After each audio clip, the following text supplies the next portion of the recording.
national security correspondent for the Wall Street Journal, Michael Gordon. Michael, it's your reporting this weekend that we're all talking about today, the Energy Department's determination that COVID-19 indeed may have come from a lab leak in Wuhan, China. Tell us a little bit about how the Energy Department came to that conclusion, but also who agrees or disagrees within the rest of the federal government.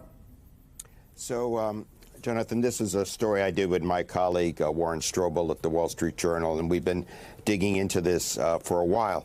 What happened was in 2021, the intelligence community submitted a report that was unclassified version in October that laid bare the divisions within the intelligence community as to whether this arose naturally, meaning a virus leapt from an animal to human, or whether it might have been an inadvertent, accidental lab leak. At that time, the Department of Energy was agnostic.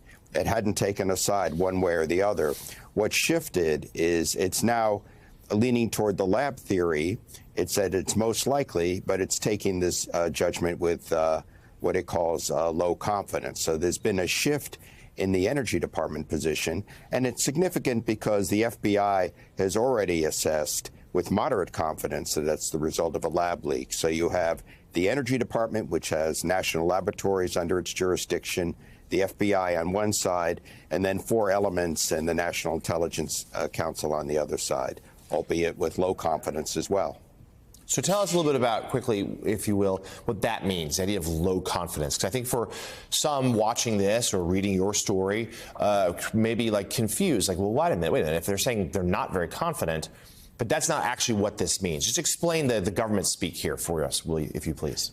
Well, what's important about the Energy Department is they control these national labs.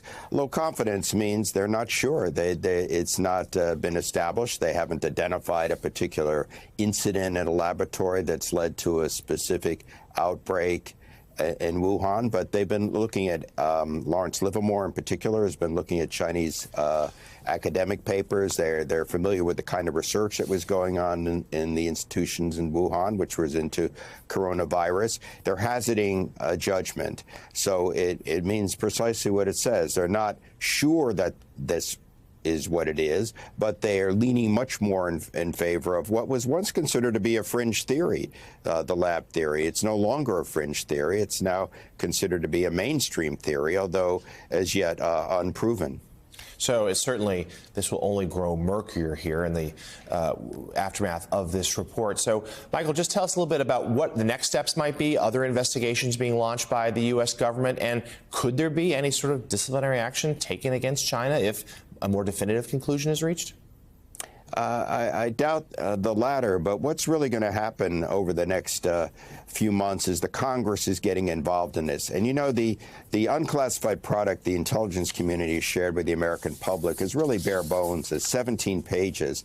The FBI, which has determined it was a lag with moderate confidence, whether it's right or wrong, has not spoken directly to the public. It hasn't testified to Congress. It hasn't laid bare its analysis. Lawrence Livermore, which has done some work on this, hasn't spoken directly to the Congress in a public forum or to the American people. And I think the Congress is going to dig into this more. And I think some more of the analysis on both sides is going to be laid bare. And I think this is important because this is a virus that killed more than 1 million Americans over a period of 3 years and more than 6 million people worldwide. And it's not something that I think it's be good just to say, well, we don't know, we can't learn any more about it. I think they can learn more about it. And I think the shift in the Energy Department's position is an indication that they are learning more about it. And this report comes out, of course, at a moment of increased tension between Washington and Beijing. National security correspondent for the Wall Street Journal, Michael Gordon, thank you so much for joining us this morning.